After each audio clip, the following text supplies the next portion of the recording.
tiempo van disminuyendo los huesos porque se van osificando uno con otro hasta que ya empieza a constituirse de una vez lo que es el sostén, que es el esqueleto. Ahí vamos bien, ¿sí o no?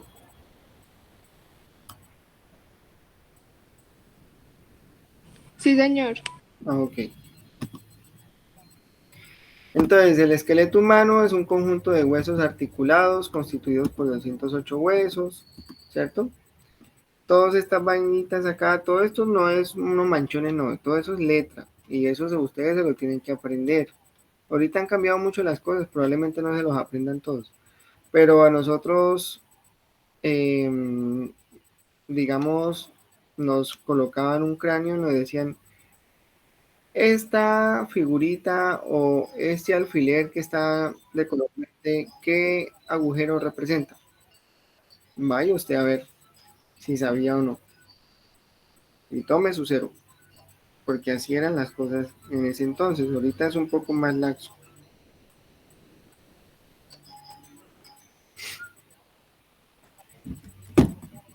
Entonces, vamos a empezar a explorar lo que es el esqueleto.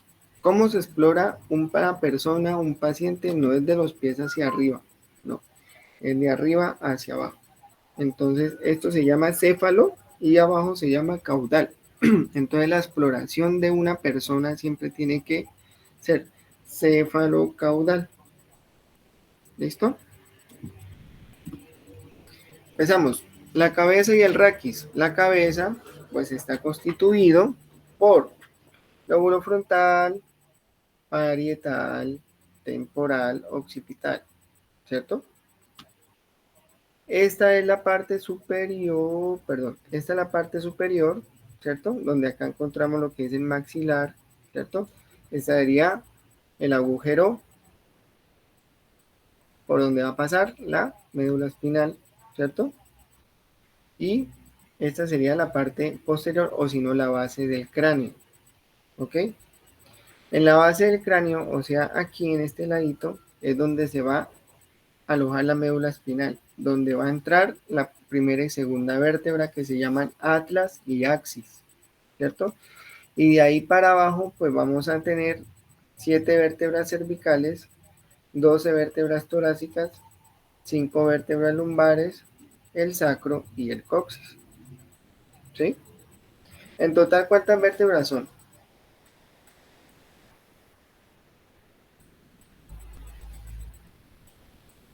33. De 33 a 34 creo. Sí, y varía pues en lo que yo les comenté hace rato, sí, básicamente. Profe, una Entonces, pregunta. señora, ¿Por qué dicen que en la etapa adulta las personas solamente tienen 26? Por algo del sacro y del coxis, pero pues no. sí, es por eso, por lo que yo les comentaba. Lo que pasa es que también las personas que son de raza negra, ustedes sí ven que son como más traseronas, básicamente las mujeres son como más caderonas o más, bueno, me perdonan la palabra, pero como más coloncitas, básicamente es por eso. Porque la colita, miren cómo viene la forma, ¿cierto? No hacen esta forma, sino les queda más parada. Se osifican, o sea, se pegan estos huesos, quedan como si fuera uno y quedan así. Entonces no es lo mismo tener la cola plancheta, ¿sí? Que la cola parada. ¿Sí me entienden? ¿O me entendieron? Sí, sí, señor. Ok. O sea, ellos ya vienen como, digamos, las vértebras están acomodadas a otra fisiología, pues. Eh, las vértebras vienen, digamos, como dispuestas una a la otra. Lo que pasa es que con el paso del tiempo se osifican, se pegan, se fusionan, ¿sí? Es básicamente eso lo que pasa. Bueno, señor, gracias. Entonces, nosotros en la columna vertebral tenemos 7 vértebras cervicales, 12 vértebras torácicas, 5 lumbares, 5 sacras y de 3 a 5 coxigias. ¿Por qué? Porque hay unas vértebras que están pegadas o atrofiadas. ¿Qué quiere decir? De que como no tienen un funcionamiento, básicamente el sacro y el coxis les sirve a unos para mantener la postura de sentado, ¿cierto? Porque si ustedes se acuestan boca abajo, a veces cuando ustedes se levantan les duele, ¿cierto? Porque la disposición de ese pedacito de la columna no es para acostarse, sino para sentarse, ¿ok? Entonces, las vértebras o el número de vértebras, de vértebras varía, va dependiendo del coxis, ¿sí? De qué número de vértebras están atrofiadas y pegadas o fusionadas o cuántas no, ¿sí? Según la constitución genética, eh, básicamente las más caderonas siempre van a ser las de raza negra. Pero o sea que se peguen las vértebras es algo malo, ¿no? No en ese caso. Ellas básicamente siempre van a estar como con esa constitución, ¿sí? Pero ahora que se le pegue a usted una vértebra, digamos, eso es una patología, ¿sí? Pero ya no hablaríamos de las coxillas, sino por lo menos de las lumbares o de las torácicas. Cuando se pegan esas vértebras, es de riesgo quirúrgico porque pueden presentar, haga de cuenta, como si fuera una parálisis de la médula espinal desde ahí hacia abajo, ¿sí? Entonces van a ser urgencias quirúrgicas. Ya les voy a decir por qué las sacras y las coxillas se pueden fusionar, ¿sí? Ya, denme un momentito. Están buenas las preguntas, pero denme un momentico. La idea es que interpreten eso. Entonces, fíjense. Sabemos que, bueno, ya tenemos las cervicales, torácicas, lumbares y sacras y las coxillas. Pero, ¿cuáles son las que nos producen movimiento? Las cervicales, torácicas y lumbares. Las cervicales tenemos 360 grados. Las torácicas, básicamente, como de un 90 grados, ¿cierto? Las lumbares son las que nos producen la rotación, ¿cierto? Como de, no sé, póngale 120 grados, pero ni las sacras ni las coxillas se mueven, ¿sí? Entonces, como no tienen funcionalidad de movimiento, entre comillas, pues por eso es que se fusionan, se pueden pegar, ¿sí? ¿Ya me entendieron? Sí, señor. Sí, señor. Esa es la justificación. Pero digamos, o sea, ¿se podrían retirar y no tendría ningún problema o sí lo habría? No, claro, porque es que mire, todo esto, estas curvas no son porque Diosito dijo, no, pues hagámosle una curva a la médula, perdón, a la columna vertebral, sino porque el cuello, si fuera de pronto esta curvita, no fuera cifosis, sino fuera escoliosis, ¿sí? O sea, al revés, entonces nosotros no estuviéramos así, si no estuviéramos, o sí, siempre mirando hacia abajo, por decirlo así, ¿sí? Si las torácicas no fueran con, eh, con escoliosis, si no fueran con cifosis, estoy hablando de lo que es la interpretación eh, de la curvatura. Entonces, viviríamos nosotros no así como erecto, sino entonces echando panza, ¿sí? O entre otras cosas también echando hacia abajo, ¿cierto? Entonces, toda la disposición de estas curvaturas, ¿sí? Es para nosotros mantener la postura. Si nosotros no tuviéramos el sacro y el coxis, créame que nosotros no nos pudiéramos sentar, ¿sí? ¿Por qué? Ustedes ven una silla y la silla ergonómica no tiene esto, no tiene esto, ¿sí? Entonces, estas curvaturas anatómicamente fueron bien creadas con el fin de mantener nosotros es una postura, ¿ok? Entonces, como estas nos representan movilidad, entonces como tal nunca se van a fusionar, nunca se van a pegar, a no ser de que uno tenga un traumatismo, ¿sí? Y pues se le fracture de pronto esta vértebra y pues ahí sí toque hacerle una artrodesis con fijación y demás, y pues se fusione o se pegue, ¿sí? Pero básicamente es para mantener la funcionalidad, ¿sí? En este caso de las sacras y las coxigias, lo que nos va a producir y a proporcionar a nosotros es el sostén cuando nosotros nos sentamos, ¿sí? O también a mantenernos erguidos. Las curvaturas de la columna vertebral, ¿sí? Nos dan es ergonomía, nos mantienen, digamos, como bien parados, no nos mantienen ni echados para adelante ni hacia atrás, sino nos mantienen con una buena postura, ¿ok? Por eso es que existen, o si no, pues la columna fuera recta, imagínense, entonces nosotros estuviéramos, y cuando nosotros nos acostamos, resulta que la espalda, que esta sería parte de la espalda, ¿cierto? Siempre va a permanecer una curvatura o un espacio, ¿cierto? Donde uno se puede pasar la mano, ¿sí? ¿Con qué fin? ¿Cuál sería la finalidad?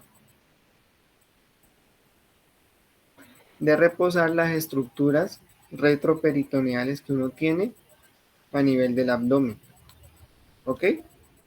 ¿Y por qué las lumbares tienen esta curvatura? Porque nos van a crear o a disminuir el sostén del peso de todas las estructuras, vísceras y demás que tiene la parte toracoabdominal, ¿sí? Básicamente para eso es que son las curvaturas de la columna vertebral. ¿Cuáles son las móviles? Entonces, cervicales, torácicas, lumbares, perdón. ¿Cuáles son las sacras? Perdón, ¿cuáles son las inmóviles? Las sacras y las coxiges. Bueno, ahora, el tórax. En el tórax, básicamente, tenemos tres detalles, ¿sí? Estructuralmente, ¿qué tenemos acá? Tenemos la clavícula, que son simétricas, tienen una simetría bilateral, tenemos una clavícula derecha o la otra izquierda. ¿Qué es esto? El esternón. Eso. Y el esternón se compone en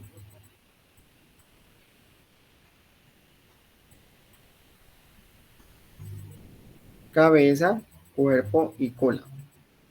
La cabeza, que es el manubrio, el cuerpo, pues que es el cuerpo, y la colita que se llama apófisis subsifoidea, ¿sí? Entonces, el manubrio del esternón, el cuerpo del esternón y la apófisis subsifoidea, que sería la cola. ¿Qué vamos a ver nosotros en el tórax? ¿El tórax para qué nos sirve? ¿A qué nos sirve el tórax, muchachos? Para Para proteger. proteger los órganos vitales. Exactamente. Entonces, vamos a tener, ¿cuántas vértebras? ¿Cuántas costillas, perdón? 12, ¿cierto? Pero la primera, la segunda, la tercera, la cuarta, la quinta, la sexta y la séptima son las únicas que se unen al esternón. Entonces, por eso es que son verdaderas. ¿Ok? Pero doctor, es que miren, yo veo aquí y que también se unen la octava, la novena y la décima, pero no se unen al esternón, se unen es a la séptima costilla, o sea que son costillas falsas. ¿Sí? Y por aquí atrás están unas como que flotan y esa vaina como que para qué sirve, realmente no es que sirva para mucho. Entonces serían las costillas 11 y 12, ¿cierto? Que están unidas a la columna, pero no al esternón, ni siquiera a las otras costillas. Entonces son las costillas flotantes. ¿Ok? Entonces nos dan protección, pero básicamente se dividen en tres porciones. Las verdaderas de la 1 a la 7, las falsas de la 8 a la 10 y las flotantes la 11 y la 12. O sea, si nos llegan a retirar las falsas, no pasaría nada como tal, ¿no? Las flotantes no pasaría nada, las falsas toca mirar, ¿sí?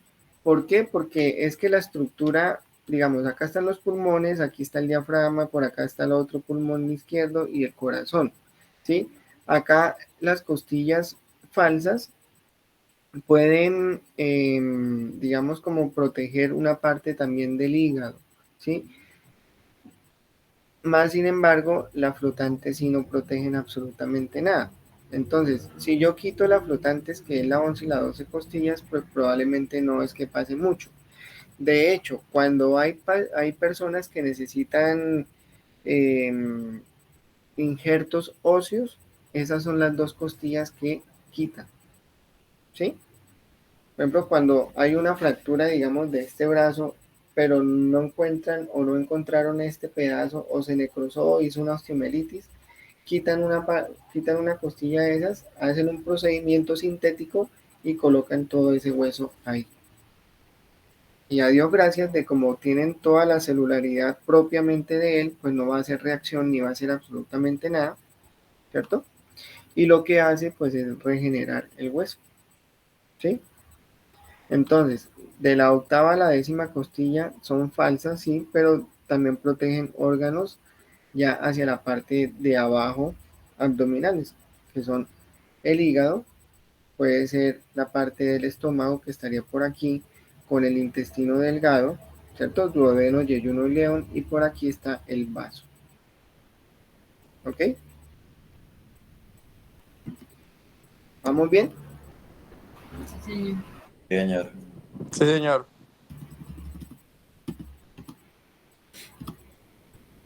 Ahora, el miembro superior consta de 4 cosas. La primera, el hombro, el brazo, la tercera el antebrazo y la cuarta la mano. La mano, ¿sí? Tiene los huesos del carpo, los huesos del metacarpo y los dedos. Los dedos se van a dividir en falanges, falanginas y falangetas. Los únicos 4 dedos que tienen falange, falanginas y falangetas son el segundo, tercero, cuarto y quinto dedo.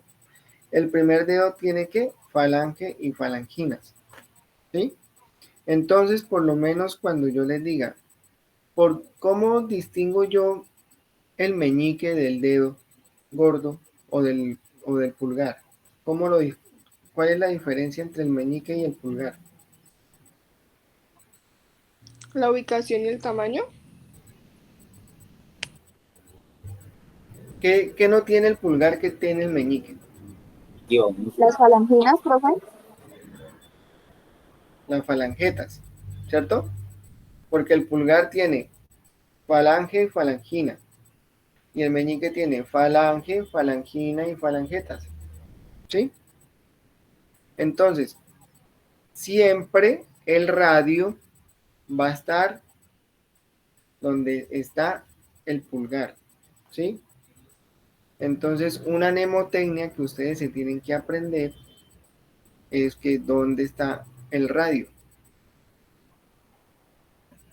¿Dónde queda el radio? ¿En el brazo o en el antebrazo? Antebrazo. Exacto. ¿Y dónde queda el radio? Entonces, ¿en el pulgar o en el meñique? En el pulgar. En el pulgar. Este va a ser el radio. Y a nivel de la posición anatómica en la que estoy, ¿cierto? ¿El radio está lateral o medial? Lateral. Lateral. Listo, muy bien, perfecto, felicitaciones. Vamos bien. Ok. Entonces, vemos que el miembro superior está constituido por la escápula, omóplato, ¿cierto? O paleta, pues que le dicen. La clavícula, ¿cierto? Esta sería la articulación acromioclavicular, porque la primera o la parte articular distal del húmero se llama acromión. Entonces, acromio clavicular, ¿cierto?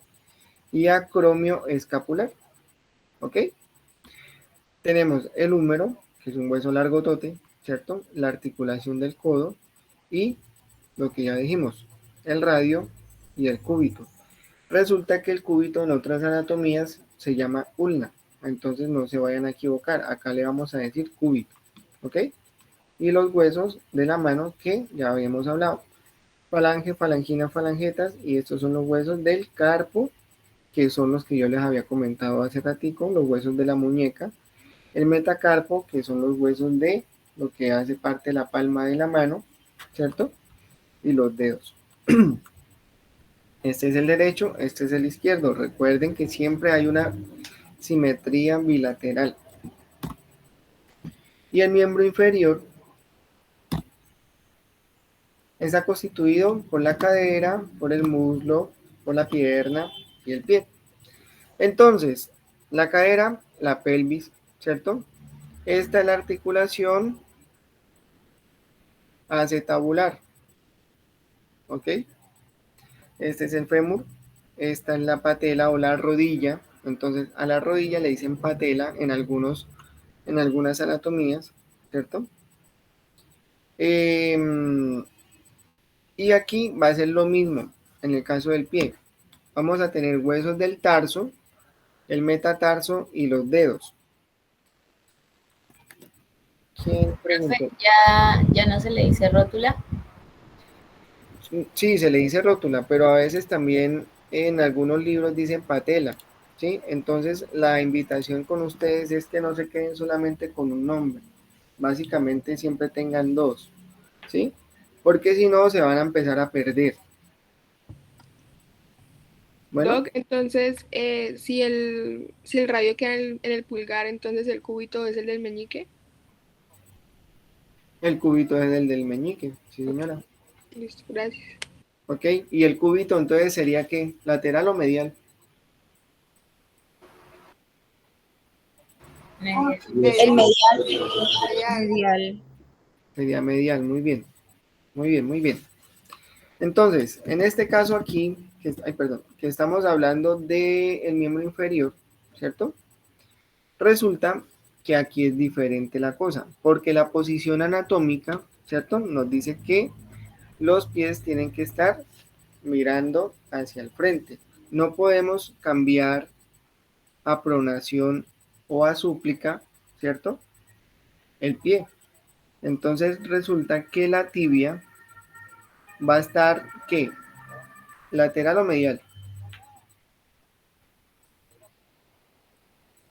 ¿Lateral? Medial. Medial. La medial, ¿cierto? Porque la tibia va en relación con el dedo gordito del pie. ¿Ok? Bien. Sí, señor. Señor. Y el peroné o la fíbula, peroné o fíbula, va a estar lateral, relacionado con el quinto dedo del pie. ¿Ok? ¿Qué pasa con el dedo gordo? ¿Por qué ustedes creen que es fundamental el dedo gordo? Para la estabilidad y el equilibrio del cuerpo, ¿no? Sí, señor. Eso es verdad. ¿Alguno tiene otra, de pronto, apreciación?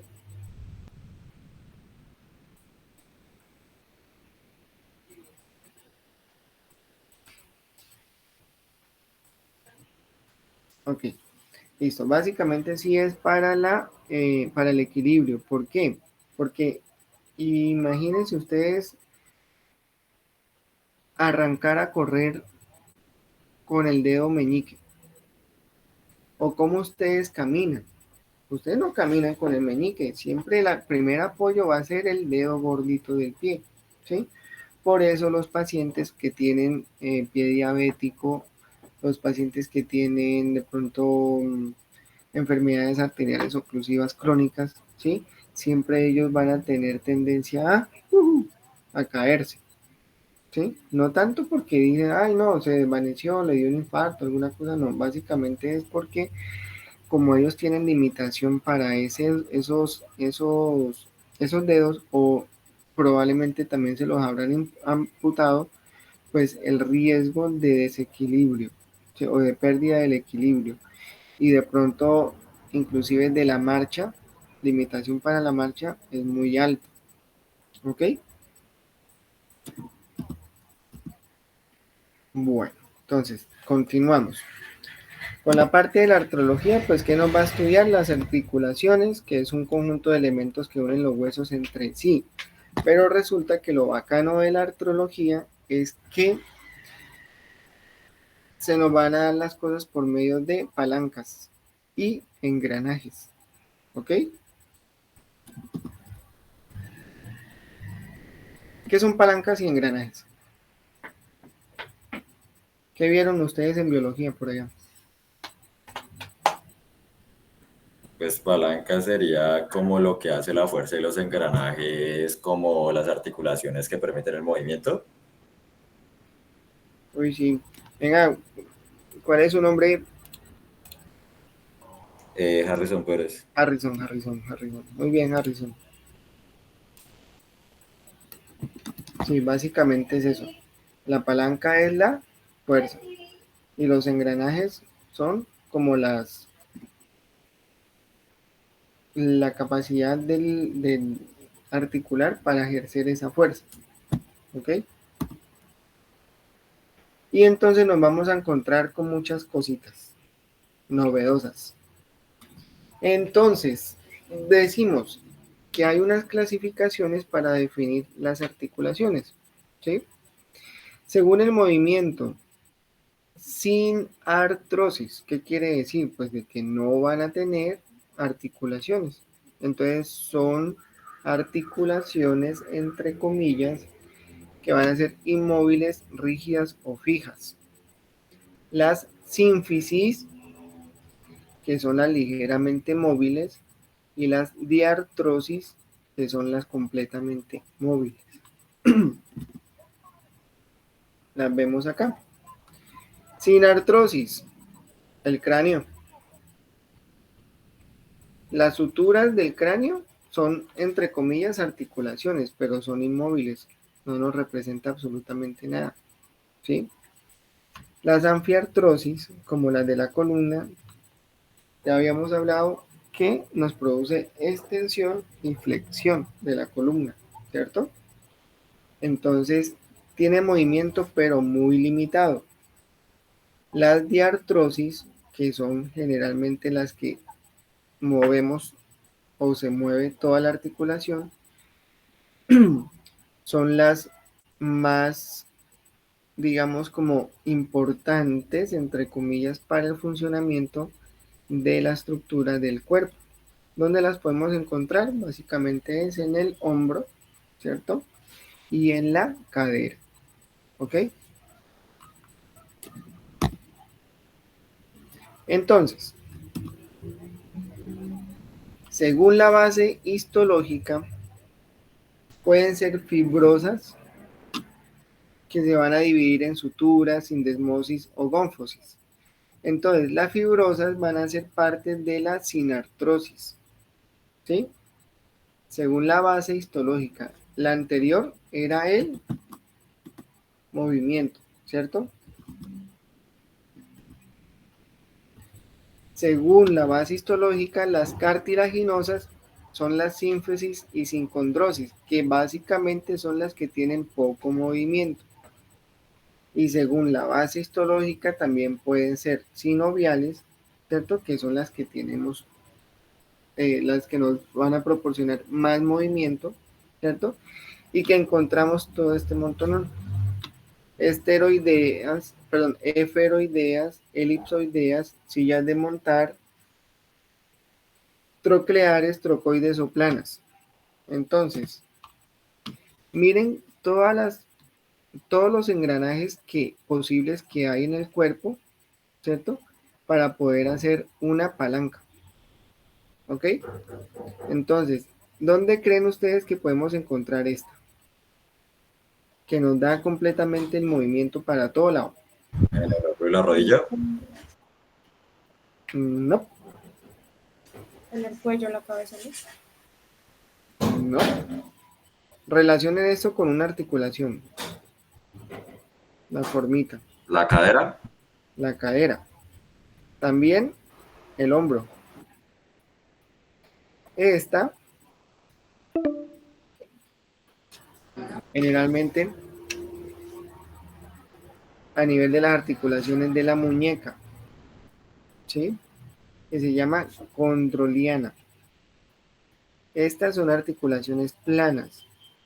queda a nivel de las articulaciones del metatarso, es decir, donde tenemos nosotros el calcáneo, ¿sí? Ahí se va a ver reflejada. Las articulaciones sencillas de montar son las que tienen los dedos, porque miren que solamente nos hacen movimientos, ¿sí? No nos pueden dar más movimientos, solamente digamos como el de flexoextensión y el de apretar, el de gatillo, se llama el movimiento. Las articulaciones, esta sería trocoide, que no solamente nos da la de flexoextensión, ¿sí? Solamente se irá para un lado y para el otro. Y esta, que es la más chévere, que es la articulación de la columna cervical número 1 y número 2, ¿sí? Que es la que nos va a permitir lo que es la rotación del cuello. Y ahorita, en este videito, ustedes se van a poner más en contexto. ¿Ok? Empezamos entonces, miren.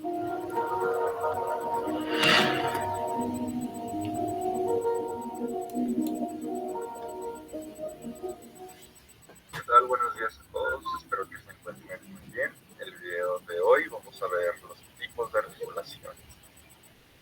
Muy bien, vamos a empezar primero definiendo qué es una articulación. Las articulaciones se definen como las uniones entre dos o más huesos. Estas se pueden encontrar en diversas formas y van a tener unas funciones muy variadas. Las articulaciones las vamos a poder dividir según su grado de movilidad. Hay unas que son completamente rígidas, hay otras que son semimóviles y otras que son muy móviles. Pero también las podemos dividir con el nombre. Por ejemplo, vamos a tener articulaciones sinoviales, articulaciones fibrosas, articulaciones cartilaginosas. En esta imagen, todas las partecitas que se encuentran de azul sería el cartílago y pues sería donde están las articulaciones. Muy bien, como les mencioné, tenemos tres tipos de articulaciones. Vamos a empezar primero con las articulaciones fibrosas, que como lo dice su nombre, estas están unidas por tejido fibroso. El tejido fibroso es un tipo de tejido en el que van a predominar las fibras de colágeno. Este tejido es muy fuerte y proporciona una estabilidad a la articulación. Tenemos, por ejemplo, a las suturas del cráneo, que son un tipo de articulación fibrosa. Y también entre este tipo de articulaciones tenemos otros subtipos, ¿no? Por ejemplo, tenemos lo que se conoce como sindesmosis. Esta sindesmosis es una membrana de tejido fibroso, el cual nos va a unir a los dos huesos del antebrazo. En este caso tenemos a la ulna y al radio. Y esta es una articulación parcialmente móvil. Tenemos otro tipo de articulación fibrosa, que es la gonfosis o articulación dento-alveolar. Y esta, pues es la cual es una articulación en la que se une la raíz del diente en su respectivo lugar. Donde se une el diente, en este caso se va a denominar proceso alveolar, ya sea del hueso maxilar, en este caso sería este, del hueso maxilar o del hueso mandibular. Esta articulación, esta gonfosis, es parcialmente móvil. Si se mueve mucho nos va a indicar ya algo patológico, como por ejemplo cuando tenemos un diente flojo, eso ya no sería normal. Sí es normal que se mueva, pero no tanto. Muy bien. Otro tipo de articulación que tenemos son las articulaciones cartilaginosas. Como lo dice su nombre, estas articulaciones están unidas mediante cartílago y vamos a tener dos tipos de cartílago. El cartílago hialino y el cartílago que es denominado fibrocartílago.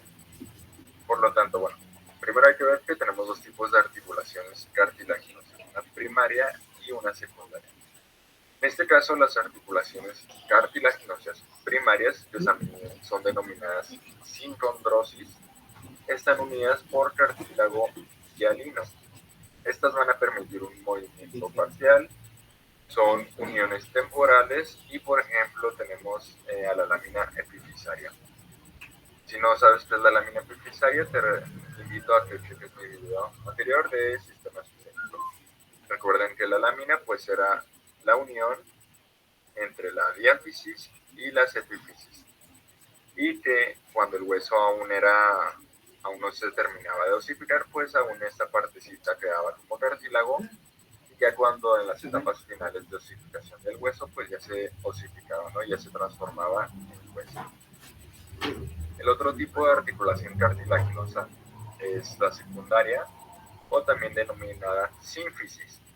Estas están unidas mediante fibrocartílago, y estas son articulaciones mucho más fuertes y más móviles.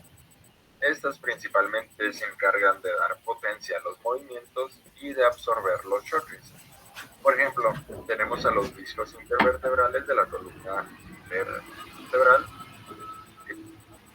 que estos discos que parecen como galletas con bombones, por lo tanto estos bombones son cartílagos y son semimóviles, ¿no? Permiten absorber los choques y permiten cierto movimiento para que pueda la columna poder moverse bien. Y en tercer lugar tenemos a las articulaciones sinoviales. Estas son las más móviles. Estas están rodeadas de una cápsula articular.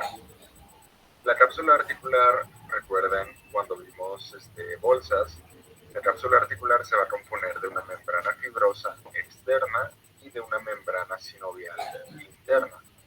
La membrana sinovial es la que se encarga de formar el líquido sinovial.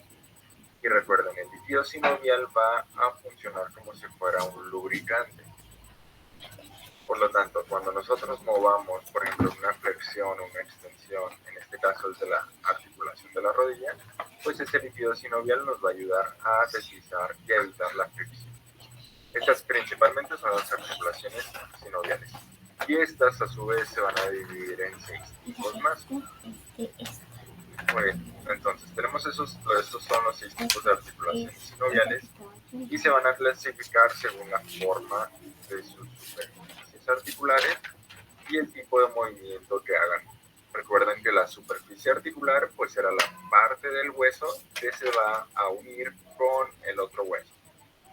Muy bien, entonces, en primer lugar tenemos las articulaciones planas, que en este caso las superficies de los huesos, las superficies articulares, pues van a ser planas, ¿no? Y van a permitir movimientos de deslizamiento. En este ejemplo tenemos a la articulación acromioclavicular, que se da entre el hueso acromio y la clavícula. Y aquí podemos ver en la imagen cómo se dan movimientos de deslizamiento. En segundo lugar tenemos a la articulación troclear o isquio. Esta principalmente permite movimientos de flexión y de extensión. Se va a producir en el plano sagital. Y de ejemplo tenemos a la articulación del codo. Aquí podemos ver cómo la imagen se muestra el movimiento. La flexita nos indica de que va a haber una flexión o una extensión. Tenemos también la articulación encilla termotar. Esta principalmente se da en 2 planos y como lo dice su nombre, pues tiene forma encilla. Es un trapito. Esta va a permitir movimientos de abducción y aducción y de flexión y extensión. En este caso, de ejemplo, tenemos a la articulación del primer metatarsiano de la mano. Aquí tenemos al primer metatarsiano, que recordemos que este sería del primer dedo, es decir, del pulgar, y que se une con el trapecio, que es el hueso que está en el cráneo. Esto lo veremos más adelante. Tenemos también la articulación elipsoidea. Esta principalmente tiene los mismos movimientos que la articulación pasada, la silla de montar, los de abducción y aducción, flexión y extensión. Y principalmente, pues esta vamos a tener de ejemplo a las articulaciones metacarpofalángicas, que pues serían básicamente los nudillos. Tenemos la articulación esferoideas, que estas principalmente son multiaxiales, también se denominan enartrosis, y esta básicamente es la articulación que se mueve en todas las direcciones. Son las más móviles de todas las articulaciones. Y por ejemplo tenemos a la articulación coxal, en el que se da entre el hueso coxal y la cabeza del fémur. Otro ejemplo de este tipo de articulación tenemos a la articulación del hombro. Como les dije, estas son las articulaciones más móviles que tenemos. Y por último tenemos a la articulación trocoide. Esta principalmente, como podemos observar en la imagen, va a permitir más movimientos de rotación. Un ejemplo de articulación trocoide es entre la vértebra C1 y entre la vértebra C2, que son las vértebras cervicales 1 y la número 2. En este caso observamos como la vértebra C2 va a soltar esta protuberancia que se denomina diente o también se denomina proceso odontoides, y es como si fuera un tubo que sale hacia arriba. Y en este caso la vértebra C1 tiene forma de anillo y va a llegar y se va a encontrar en el tubo. Por lo tanto, pues esto va a permitir movimientos de rotación. Entonces, estos son los 6 tipos de articulaciones sinoviales. Las sinoviales son las más móviles y específicamente las esferoideas son las más móviles de todas. Esto fue todo por el video de hoy, algo corto, espero que te haya gustado y nos vemos en el siguiente video. Ok, ¿alguna duda? No, señor. No, señor. ¿Aburridos? No, señor. Bueno, listo, muy bien. Ya para terminar, ya vamos a terminar. Es un poco mamón lo que es la parte de la teoría, pero pues es fundamental para que ustedes entiendan lo que vamos a ver ya después. Entonces, la miología hace parte o constituye las partes activas del aparato locomotor. ¿Sí? ¿Cuáles son las partes activas del aparato locomotor?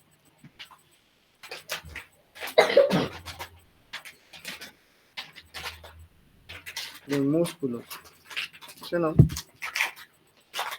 Entonces, que por el movimiento articular mantiene unido al esqueleto.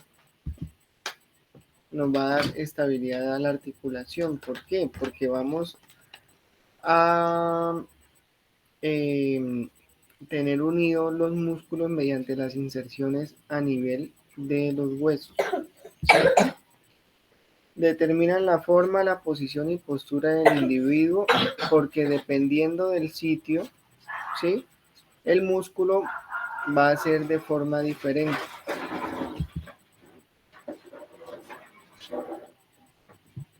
La miología o los músculos, ¿para qué son útiles? Para la marcha, para la carrera y el salto.